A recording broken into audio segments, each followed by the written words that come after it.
أوصيكم وإياي بتقوى الله وطاعته فقد فاز المتقون.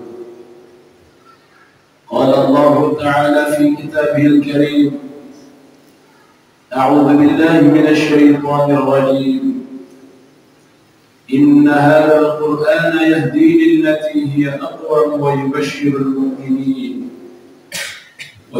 المؤمنين الذين يعملون الصالحات أن لهم أجرا كبيرا. وقال تعالى: ومن أعرض عن ذكري فإن له معيشة ضنكا ونحشره يوم القيامة أعمى قال رب لما حشرتني أعمى وقد كنت بصيرا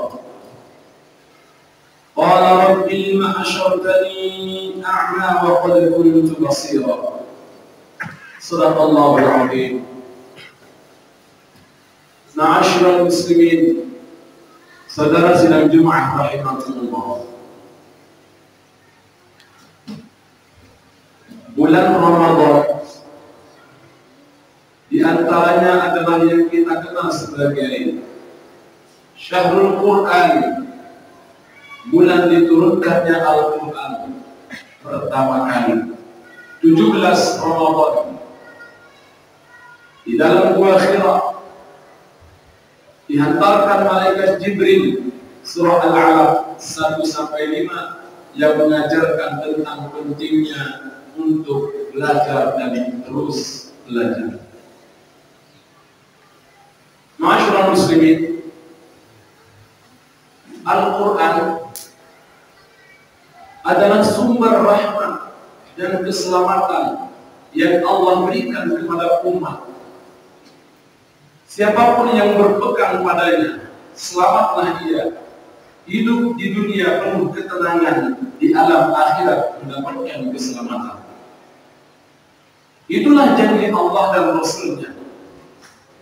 Ketika Nabi menyatakan, "Taraktu fikum syai'aini lan tadillu ba'dahuma kitaballah wa sunnati."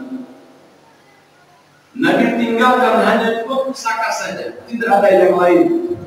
Yang kalau berpegang teguh pada keduanya tidak akan tersesat selama-lamanya, Al-Quran dan Sunnah Nabi Sallallahu Alaihi Wasallam. Lalu bagaimana kemudian Al-Quran itu menjadi rahmah dan hujjah, kebahagiaan dan keselamatan di muka bumi kita hidup tinggal di sini, dan menjadi hujjah pembela kita kelak di yaumil qiyamah? Maka tentu Quran ada beberapa hal yang mesti kita jalankan. Satu doa yang indah, yang sering kita dengar, bahkan sering kita baca dan lantunkan. Itu penuh dengan makna tentang bagaimana kita menjalani hidup di atas fondasi Al-Quran. Allahumma arhamna bil-Quran waj'alhu lana imaman wa nuran wa hudan wa rahmah. Allahumma dhakkirna minhu ma nussina wa 'allimna minhu ma jahilna warzuqna tilawatahu ana al-layli wa atrafan nahar waj'alhu lana hujjatan ya rabbal alamin. Allahumma arhamna bil Quran. Doa ini diawali dengan tujuan Al-Quran diturunkan, yakni agar menjadi rahmat lil alamin, rahmat untuk semesta alam,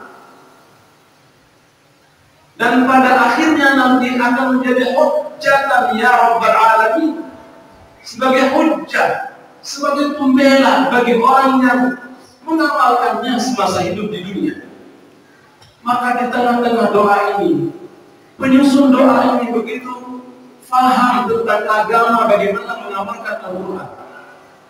Yang pertama yang kita minta dalam Al-Quran, dalam doa ini adalah waj'alhu lana imaman wa nuran wa hudan wa rahmah. Pertama kita minta agar Al-Quran itu menjadi imam, pemimpin kita, panduan kita, menjadi menjadi cahaya yang membimbing jalan hidup kita, baik urusan dunia dan urusan akhirat kita. Karena kita tinggal di dua-duanya, dunia sementara, akhirat selama-lamanya. Wahudan wa rahmah, dan menjadi petunjuk dan sebagai rahmat bagi kita. Ini yang pertama kita minta. Bagaimana Allah ijabah Al-Quran dijadikan sebagai pedoman bagi kita dalam kehidupan. Maknanya apa? Perhatikan dalam doa ini, kita tidak langsung memohon agar bisa baca Al-Quran. Kita tidak langsung memohon agar bisa melantunkan Al-Quran dengan berbagai irama.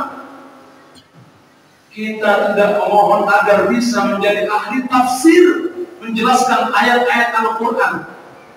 Karena itu butuh ilmu yang banyak.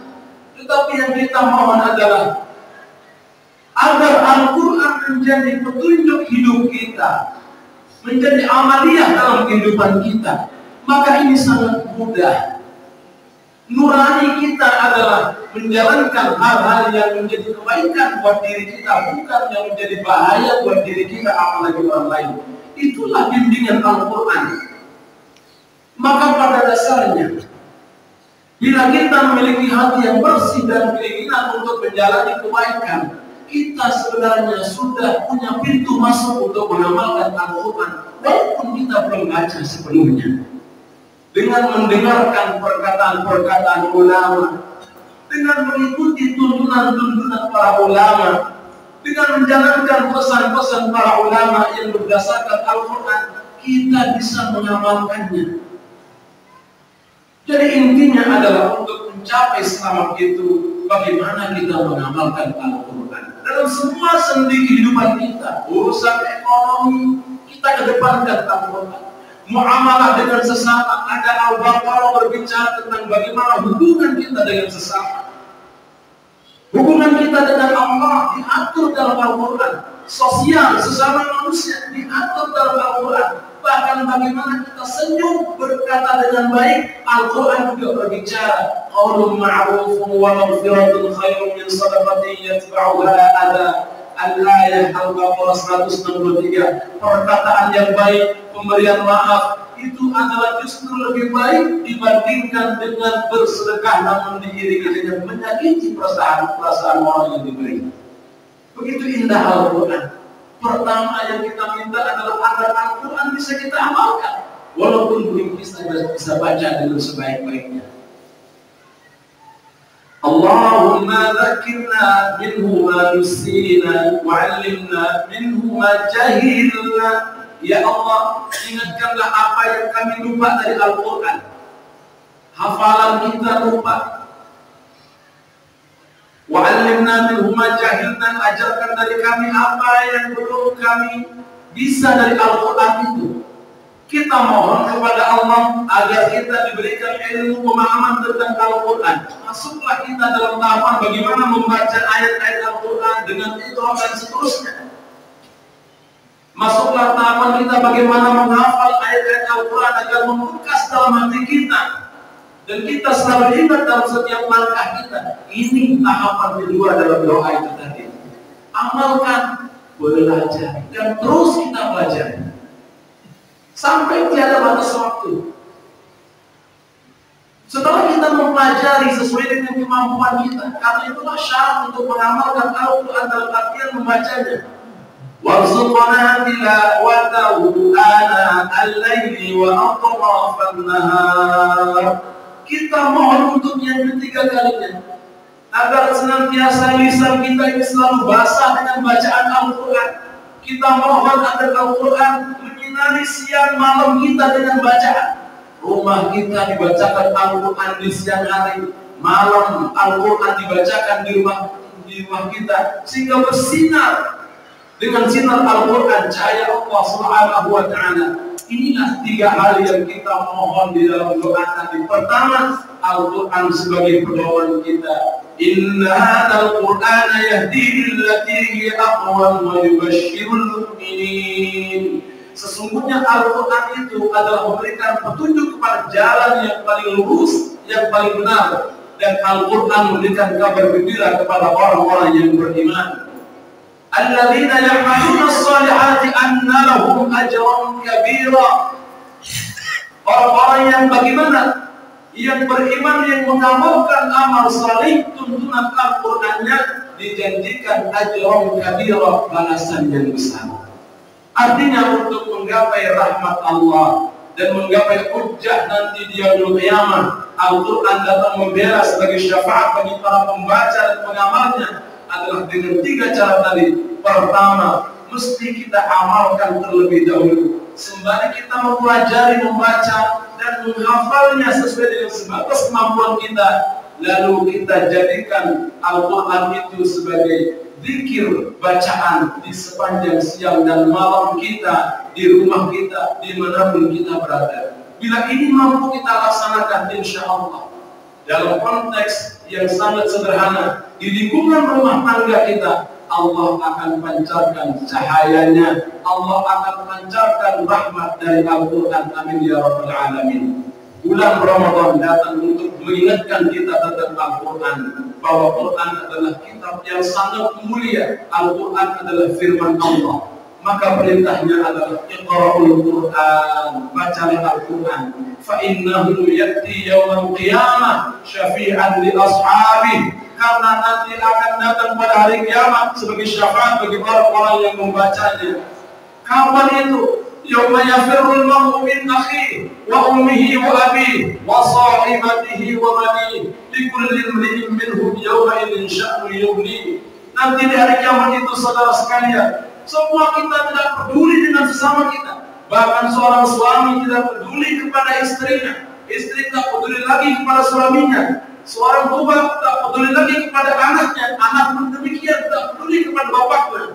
Semua mengurusi urusan masing-masing. Karena mendapat dahsyatnya yaumul qiyamah itu, menanti kita bagaimana nasibnya. Tapi bagi para pecinta Al-Quran, mengamalkan Al-Quran, membaca Quran, bahkan mensyiarkan Al-Quran, menghidupkan rumah Al-Quran, mengajak anak-anak membaca Al-Quran, nanti akan datang pertolongan Allah Subhanahu wa Ta'ala, hujjah pada hari kiamat. Amin ya Rabbal Alamin. Barakallahu li wa lakum fil Qur'anil azim, wa nafa'ani wa iyyakum bima fihi min al-ayati wal dhikril hakim. وتقبل مني ومنكم تلاوته إنه هو السميع العليم. أقول قولي هذا وأستغفر الله العظيم لي ولكم ولسائر المسلمين والمسلمات والمؤمنين والمؤمنات فاستغفروه إنه هو الغفور الرحيم.